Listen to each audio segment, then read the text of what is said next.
الحمد لله وكفى وسلام على عباده الذين اصطفى أما بعد فأعوذ بالله من الشيطان الرجيم بسم الله الرحمن الرحيم فأما الإنسان إذا ما ابتلاه ربه فأكرمه ونعمه فيقول ربي أكرمن وأما إذا ما ابتلاه فقدر عليه رزقه فيقول ربي أهانن كلا بل لا تكرمون اليتيم ولا تحاضون على طعام المسكين وتأكلون التراث أكلا لما وتحبون المال حبا جما صدق الله العظيم۔ محترم بزرگ و عزیز دوستو، سورہ فجر کی چند آیتیں آپ کے سامنے پڑھی گئیں۔ اس میں اللہ تعالیٰ ارشاد فرماتے ہیں فَأَمَّا الْإِنسَانُ إِذَا مَا ابْتَلَاهُ رَبُّهُ، بہرحال انسان جب اس کا رب اس کو آزماتا ہے، فَأَكْرَمَهُ وَنَعَّمَهُ، اور اس کا اکرام کرتا ہے، اس کو نعمتیں دیتا ہے، فَيَقُولُ رَبِّي أَكْرَمَنِ، تو بندہ اور انسان کہتا ہے کہ میرے رب نے میرا اکرام کیا، میری عزت بڑھائی۔ وَأَمَّا إِذَا مَا ابْتَلَاهُ فَقَدَرَ عَلَيْهِ رِزْقَهُ، اور جب اس کا رب اس کو آزماتا ہے اور اس کی روزی کو تنگ کر دیتا ہے تو فَيَقُولُ رَبِّي أَهَانَنِ، تو وہ کہتا ہے کہ میرے رب نے میری توہین کی، مجھے ذلیل کر دیا۔ اس آیت میں انسان سے مراد مفسرین نے لکھا ہے کہ اصل مراد تو کافر ہے، کہ کافر اللہ کے بارے میں یہ خیال رکھتا ہے، لیکن آیت کا اور ان آیات کا عام مفہوم ہے، اس کے اعتبار سے وہ مسلمان بھی اس میں شامل ہیں جو ان باطل خیالات کے حامل ہیں، وہ بھی اس میں داخل ہیں۔ تو کافر اللہ کے بارے میں یہ خیال رکھتا ہے کہ اللہ تبارک و تعالی جب اس کو انعامات سے نوازتے ہیں، اسباب اور وسائل کی فراوانی عطا فرماتے ہیں، تو اس وقت میں دو خیالات اس کے اندر پیدا ہوتے ہیں۔ ایک خیال یہ پیدا ہوتا ہے کہ یہ جو مال و دولت اور یہ جو اسباب اور یہ جو راحتیں اور یہ جو فراخی ملی ہے، یہ میری عقل، میری محنت، میری کوشش کی وجہ سے ملی ہے، اور میں اس کا مستحق تھا، تو استحقاق کی وجہ سے یہ مجھے ملی ہیں۔ اور اسی طریقے سے دوسرا خیال یہ پیدا ہوتا ہے کہ اللہ تبارک و تعالی بھی مجھ سے راضی ہے اور خوش ہے، اس لیے اللہ تبارک و تعالی نے مجھے انعامات عطا فرمائے ہیں، یعنی اسباب اور وسائل کی فراوانی کو وہ اللہ کے راضی ہونے کی دلیل سمجھتا ہے۔ اس کے مقابلے میں اگر اللہ کی طرف سے حالات آتے ہیں، ناموافق حالات کا جب شکار ہو جاتا ہے تو اللہ کے بارے میں یہ خیال کرنے لگتا ہے کہ ان حالات کا میں مستحق نہیں تھا، یعنی یہ جو مصیبتیں مجھ پر آئی ہیں، یہ مصیبتیں مجھ پر نہیں آنی چاہیے تھیں، نعوذ باللہ، میرے رب نے میری توہین کی ہے، مجھے ذلیل کیا ہے۔ تو یہ خیال اس کے اندر پیدا ہوتا ہے۔ اور جو ایمان والا ہوتا ہے، اللہ کو ماننے والا، اللہ کو جاننے والا، اللہ کی ماننے والا ہوتا ہے، وہ اللہ جس حال میں رکھے اس حال پر راضی ہوتا ہے۔ حدیث میں اللہ کے نبی علیہ السلام نے فرمایا عجباً لامر المؤمن، مومن کا معاملہ بڑا عجیب ہے۔ اگر اللہ تعالیٰ اس کو خوشیاں عطا فرمائے، وہ خوش ہوتا ہے، اس پر بھی اس کو اجر ملتا ہے، اور اگر حالات کا شکار ہوتا ہے، پریشانیاں اس کو ملتی ہیں، تو پھر وہ پریشانیوں پر صبر کرتا ہے، تو صبر کرنے کے نتیجے میں بھی اللہ تعالیٰ اس کو ثواب عطا فرماتے ہیں۔ یعنی دونوں حالتوں میں اس کو اجر و ثواب ملتا ہے، دونوں حالتوں میں بھی اجر و ثواب سے خالی نہیں ہے۔ اسی لیے شاعر کہتا ہے نہ ہی ہجر اچھا نہ ہی وصال اچھا، نہ ہی ہجر اچھا نہ ہی وصال اچھا، یار جس حال میں رکھے وہی حال اچھا، یار جس حال میں رکھے وہی حال اچھا۔ اللہ تعالیٰ نے جس حال میں ہمیں رکھا ہے وہ حال ہمارے لیے بہتر ہے اللہ کے علم میں، اس لیے اللہ تعالیٰ نے ہمیں اس حال میں رکھا ہے۔ اب رہا مسئلہ اسباب اور وسائل کے اعتبار سے، ظاہری حالات کے اعتبار سے اگر پریشانیاں اور تنگیاں نظر آ رہی ہیں تو پھر بندے کو اللہ کی طرف متوجہ ہونا چاہیے اور اللہ تبارک و تعالیٰ سے فراقی کو اور کشادگی کو، راحتوں کو مانگنا چاہیے، بجائے اس کے بندہ یہ سمجھے کہ میں تو راحتوں کا مستحق تھا، اللہ نے مجھے مشکلات میں ڈال دیا۔ یہ خیال ایک ایمان والے کا نہیں ہو سکتا، یہ خیال ایک ایمان والے کا نہیں ہو سکتا، بلکہ اس سے آگے کا اگر کہا جائے تو اللہ کے نیک بندوں کے حالات کو دیکھیں گے تو اللہ کے نیک بندے سب سے زیادہ حالات کا شکار ہوئے ہیں۔ یعنی ان آیتوں سے یہ بتانا مقصود ہے کہ مال و دولت، اسباب اور وسائل اور راحتوں کا میسر ہو جانا یہ اللہ کی رضامندی کی دلیل نہیں ہے، اور حالات کا شکار ہو جانا، روزی کی تنگی کا شکار ہو جانا اور مصیبتوں اور پریشانیوں میں پھنس جانا یہ اللہ کی ناراضگی کی دلیل نہیں ہے۔ اس لیے کہ فرعون جس کا سب سے بڑا گناہ تھا، جس نے خدائی کا دعویٰ کیا تھا، زندگی میں کبھی اسے سر میں درد تک نہیں آیا، اور انبیاء کرام علیہم السلام جو اس دھرتی پر سب سے زیادہ پاکیزہ شخصیات ہوا کرتی تھیں اور اللہ کے سب سے زیادہ مقرب بندے ہوا کرتے تھے، بعض پیغمبروں کے بارے میں آتا ہے کہ ان کو ان کی قوم کے شریر لوگوں نے بعض انبیاء کو آرے سے چیر تک دیا کاٹ دیا تھا۔ تو انبیاء کرام علیہم السلام باوجود یہ کہ اللہ کے سب سے زیادہ مقرب تھے لیکن حالات کا شکار ہوئے۔ اللہ کے نبی علیہ السلام نے تو یہاں تک فرمایا اشد الناس بلاء الانبیاء ثم الامثل فالامثل، کہ حالات کا جو سب سے زیادہ شکار ہوتے ہیں، سب سے زیادہ مصیبتیں تو انبیاء پر آئی ہیں، سب سے زیادہ پریشانیوں کا سامنا تو نبیوں کو کرنا پڑا ہے، پھر جو نبیوں جن کی زندگی نبیوں سے ملتی جلتی ہے وہ حالات کا شکار ہوئے ہیں، پھر اسی طرح ان سے جو مشابہت اختیار کرتا جائے گا اللہ کی طرف سے آزمائش ضرور ہوگی۔ ابتدائی ایام میں اللہ تعالیٰ آزماتے ہیں کہ یہ واقعتاً سچا ہے یا ڈھونگی ہے، اللہ تعالیٰ آزماتے ہیں۔ سورہ عنکبوت میں اللہ تعالیٰ نے فرمایا الف لام میم احسب الناس ان یترکوا ان یقولوا آمنا وهم لا یفتنون، کیا ایمان والوں نے یہ خیال کر لیا کہ وہ زبان سے یہ دعویٰ کر لیں کہ ہم ایمان والے ہیں، ان کو آزمایا نہیں جائے گا؟ ضرور آزما جائے گا، اللہ تعالیٰ آزما کر دیکھیں گے کہ یہ ایمان میں کتنا پختہ ہے اور کامل ہے۔ یہ ابتدائی ایام میں اللہ تعالیٰ آزماتے ہیں، جب اللہ کی آزمائش میں بندہ کامیاب ہو جاتا ہے اس کے بعد پھر اللہ تعالیٰ راحتوں کے دروازے کھول دیتے ہیں۔ تو یہ بنیادی چیز ہے کہ کافر یہ سمجھتا ہے کہ میں تو راحتوں کا مستحق تھا اور میں تو اسباب اور وسائل کی فراوانی کا مستحق تھا، اور پھر اس فراوانی کو وہ اللہ کی رضا کی دلیل سمجھتا ہے، اور اگر خدا حالات میں مبتلا کر دے تو پھر یہ سمجھتا ہے کہ میں تو راحتوں کا مستحق تھا، اللہ نے مجھے حالات میں ڈال کر مجھے ذلیل کر دیا ہے۔ تو ایمان والا جو ہے تقدیر پر راضی رہتا ہے، رضا بالقضاء، اللہ کی تقدیر جو اس کے سلسلے میں ہے بندہ مومن اس پر ہمیشہ راضی رہتا ہے، اور اگر حالات آتے ہیں تو اس کو اپنی اعمال کی کوتاہیوں کا نتیجہ سمجھتا ہے، اللہ کی طرف متوجہ ہوتا ہے، اللہ تبارک و تعالیٰ اس کے حالات کو دور فرما دیتے ہیں۔ پھر آگے اللہ تعالیٰ نے 4 غلط عادتوں کو بیان کیا ہے ان کافر و مشرکوں کی، کہ ان پر جو حالات آتے ہیں، جو تنگیاں اور پریشانیاں آتی ہیں، وہ دراصل ان کی ان بری عادتوں کی وجہ سے آتی ہیں۔ اللہ فرماتے ہیں کہ یہ جو ذہن انسان کا ہے کہ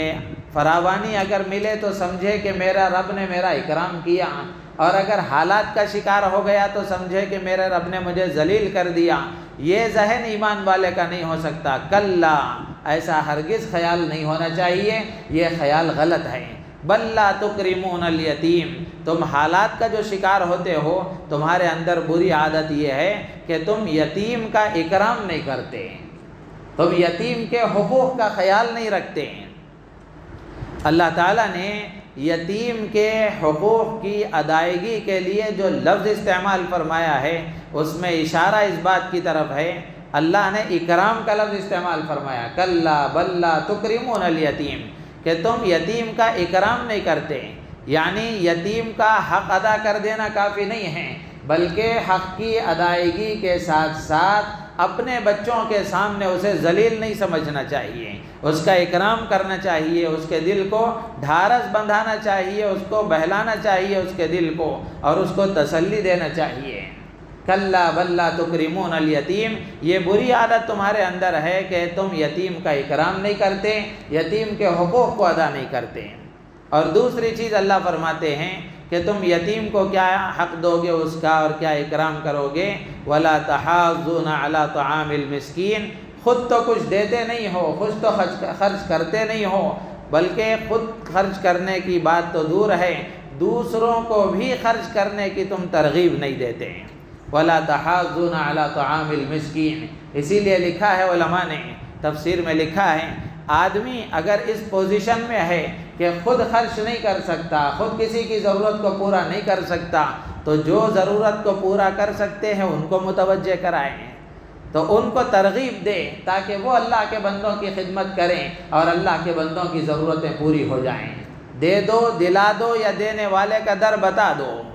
تو یہ ذمہ داری ہے ایمان والے کی۔ تو اللہ تعالیٰ فرماتے ہیں کہ یہ بری عادت تمہارے اندر ہے، وَلَا تَحَاضُّونَ عَلَىٰ طَعَامِ الْمِسْكِينِ، کہ تم یتیم، مسکین اور نادار محتاج لوگوں کی ضروریات کو پورا کرنے کی ترغیب دوسروں کو نہیں دیتے، تم تو خرچ نہیں کرتے ہو لیکن دوسروں کو بھی ترغیب نہیں دیتے۔ وَتَأْكُلُونَ التُّرَاثَ أَكْلًا لَمًّا، تیسری چیز اللہ فرماتے ہیں کہ تم وراثت کا مال اکٹھے سمیٹ کر کھا جاتے ہو، یعنی وراثت میں جن جن کے حقوق ہوتے ہیں ان حقوق کو دبا کر تم اپنے پاس وہ سارا مال سمیٹ لیتے ہو، تو یہ بھی ایک بری عادت ہے جس کی وجہ سے تم حالات کا شکار ہوتے ہو۔ یہاں وراثت کے مال کو بطور خاص ذکر کیا گیا، ورنہ تو عام ہے یہ بات کہ آدمی اپنے مال کے ساتھ کسی دوسرے کا، چاہے وہ کسی بھی طرح کا مال ہو، اگر غصب کر لیتا ہے، ہڑپ کر لیتا ہے، اپنے مال کے ساتھ اس کو ملا لیتا ہے، تو یہ بھی ناجائز اور حرام ہے۔ وراثت کا مال جس کا حق ہے اس حق والے کو حق دیے بغیر اگر اپنے پاس سمیٹ لیتا ہے تو یہ تو بری چیز ہے۔ اللہ تعالیٰ نے یہ عادت کافروں کی بیان فرمائی ہے۔ زمانے جاہلیت میں ایسا ہوتا تھا کہ عورتوں کو وراثت نہیں دی جاتی تھی، ان کو محروم کر دیا جاتا تھا۔ جب اللہ کے نبی علیہ السلام تشریف لائے تو اللہ کے نبی علیہ السلام نے عورتوں کے وراثت کے مسائل بیان فرمائے، مردوں کی وراثت کے مسائل بیان فرمائے، اور کس کو کتنا حق ملتا ہے، کب کتنا حق ملتا ہے۔ اللہ تبارک و تعالیٰ نے قرآن پاک میں اس کو نازل فرمایا، اور نبی رحمت صلی اللہ تعالی علیہ وسلم نے اس کو وضاحت کے ساتھ بیان فرمایا اور وعید بیان فرمائی کہ اگر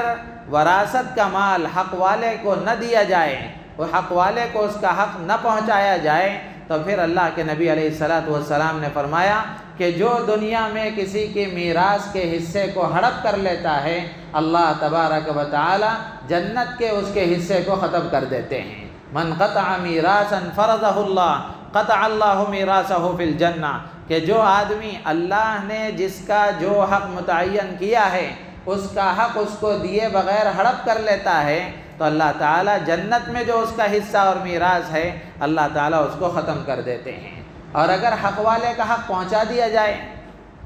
تو پھر قرآن میں اللہ نے بیان فرمایا کہ اگر وراثت کے جو احکامات اللہ نے بیان فرمائے ہیں وہ دو تفصیلی آیتیں، جس میں اللہ تعالیٰ نے یوصیکم اللہ کی آیت میں جو وراثت کے تفصیلی احکامات بیان فرمائے، اس کے ختم کے بعد اللہ تعالیٰ تیسری آیت میں فرماتے ہیں تلک حدود اللہ، یہ اللہ کے حدود ہیں، اللہ کے طے کردہ احکامات ہیں، جو ان احکامات کو پورا کرے گا اللہ تبارک و تعالیٰ اسے ایسی جنت میں داخل کرے گا جس کے نیچے نہریں بہتی ہیں، اور وہی آدمی کامیاب ہے، اسی کو بڑی کامیابی حاصل ہے۔ اور اگر اس کے نیچے اس کے بعد میں دوسری آیت میں اللہ فرماتے ہیں اگر وراثت کے معاملے میں کوتاہی سے کام لیا گیا، حق والے کا حق ہڑپ لیا گیا، تو پھر اللہ فرماتے ہیں اس کے لیے جہنم ہے، اس کے لیے جہنم میں داخل اس کو کر دیا جائے گا، اور اس کے لیے ذلیل کرنے والا عذاب ہے، ذلیل کرنے والا عذاب ہے۔ تو آج یہ عادتیں جو اللہ تعالیٰ بیان فرما رہے ہیں یہ کافروں کی ہیں، اللہ تعالیٰ جس کو بیان فرما رہے ہیں یہ کافروں کی ہیں، لیکن ہم اپنے معاشرے پر نظر ڈال کر کے دیکھیں بہت سارے مسلمان اس میں مبتلا ہیں۔ بہنوں کا حق نہیں دیا جاتا، بیٹیوں کا حق نہیں دیا جاتا، الگ الگ بہانے سے بھائی ہڑپ لیتے ہیں، الگ الگ بہانے سے دوسرے لوگ ہڑپ لیتے ہیں، جبکہ یہ وہ حق ہے جو اللہ کا طے کردہ ہے۔ بعض لوگ دیتے ہیں لیکن کمی بیشی کے ساتھ، کمی بیشی کے ساتھ، تھوڑا دے دیے، آدھا دے دیا، آدھا رکھ لیے، پاؤ دے دیے، پونا رکھ لیے، یا پونا دے دیے، پاؤ رکھ لیے۔ اس میں بالکل کوئی گنجائش نہیں ہے کہ سامنے والے کی رضامندی کے بغیر اگر اس کے حق میں سے کچھ کمی کر لی گئی تو یہ اللہ کے طے کردہ حصے میں سے آپ نے کم کیا ہے، اور اللہ کے طے کردہ حصے میں سے کم کرنے کا کسی کو اختیار حاصل نہیں ہے۔ اللہ نے صاف الفاظ میں بیان فرمایا کہ کس کو کتنا حصہ ملے گا اور کس کا کیا حق ہے۔ تو وراثت کا جو حق ہے یہ حق ادا ہونا چاہیے۔ وراثت کا جو علم ہے اللہ کے نبی علیہ الصلاۃ والسلام نے بڑی تاکید کے ساتھ حکم فرمایا کہ وراثت کا علم حاصل کرو، اس لیے کہ یہ آدھا علم ہے، نصف العلم اللہ کے نبی نے فرمایا۔ تو ایک آدمی زندگی بھر عبادتوں میں رہا، تہجد کا پابند رہا، اشراق کا پابند رہا، اور جانی مالی بدنی ساری عبادتوں کا پابند رہا، لیکن وراثت کے معاملے میں اگر کچھ کمی بیشی اور گڑبڑی ہو گئی تو اللہ کے ہاں یہ ساری عبادتیں منہ پر مار دی جائیں گی۔ تو اس لیے وراثت کے معاملے میں بہت اہتمام کے ساتھ اور جو حق اللہ نے بیان فرمایا ہے اس کو ادا کرنا چاہیے۔ ہوتا ایسا ہے کہ جب انتقال ہو جاتا ہے تو بجائے یہ کہ کسی عالم دین سے رجوع کیا جائے، بجائے یہ کہ کسی دارالافتاء اور مفتی صاحب سے رجوع کیا جائے، لوگ پنچایت بٹھانے والوں کے پاس جا کر مسئلے حل کرواتے ہیں، اور پنچایت بٹھانے وہ خود جاہل ہیں، ان کو خود پتہ نہیں ہے کہ شریعت کا کیا حق ہے، ان کے پاس جا کر مسئلہ حل کیا جا رہا ہے، اور وہ پرسنٹیج کے اعتبار سے اپنا بھی حق لے لیتے ہیں اور سامنے والے کے حق میں سے بھی کچھ قدر دیتے ہیں۔ تو اگر اللہ کا بیان کردہ حق آپ کو معلوم ہونا چاہیے اور حق والے کو حق پہنچنا چاہیے، اس کے لیے تو اللہ کا حق جاننے والوں کے پاس رجوع کرنا چاہیے۔ جیسے ہی کسی کا انتقال ہو جائے تو انتقال کے بعد رہ جانے والوں کی ذمہ داریوں میں سے ایک بڑی ذمہ داری یہ ہوتی ہے کہ فوراً وراثت تقسیم کی جائے، فوراً وراثت تقسیم کی جائے، ورنہ تو وراثت کی تقسیم کے سلسلے میں ہمارے معاشرے میں بہت کمی کوتاہی ہے، اور حقوق کی ادائیگی کے سلسلے میں بہت کمی کوتاہی ہے۔ تو اللہ نے فرمایا وَتَأْكُلُونَ التُّرَاثَ أَكْلًا لَمًّا، کہ تم وراثت کا مال سمیٹ کر کھا جاتے ہو۔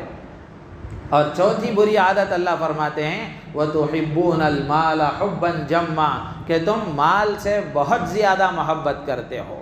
مال کوئی ایسی چیز نہیں ہے جس سے آدمی بہت زیادہ محبت کرے۔ اب بہت کے لفظ سے ہی سمجھ میں آتا ہے کہ تھوڑی بہت محبت مال سے تو یہ فطرت میں داخل ہے، جو بری چیز نہیں ہے،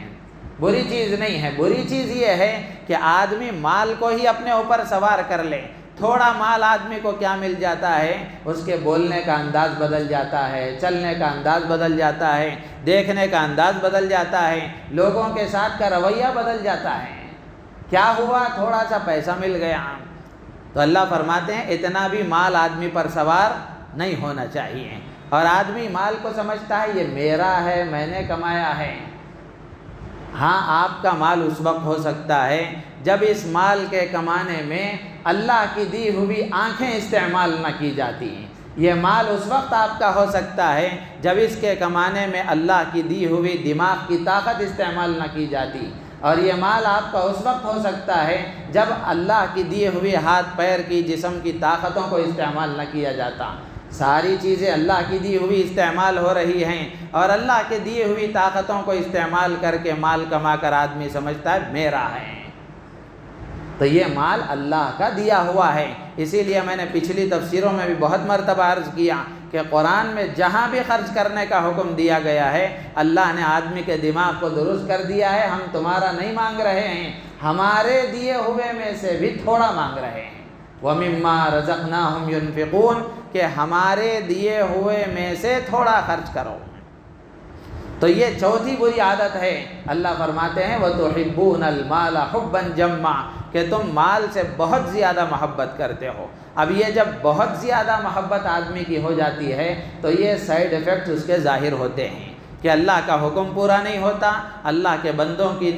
بندے اس کی نگاہ میں چھوٹے نظر آتے ہیں، پھر اس کو اپنی منزل آسمانوں پر نظر آتی ہے۔ تو اس لیے یہ چاروں بری عادتیں ایسی ہیں جو اللہ تعالیٰ فرماتے ہیں کہ یہ اللہ کو ماننے والے بندے کے اندر تو نہیں ہونی چاہیے۔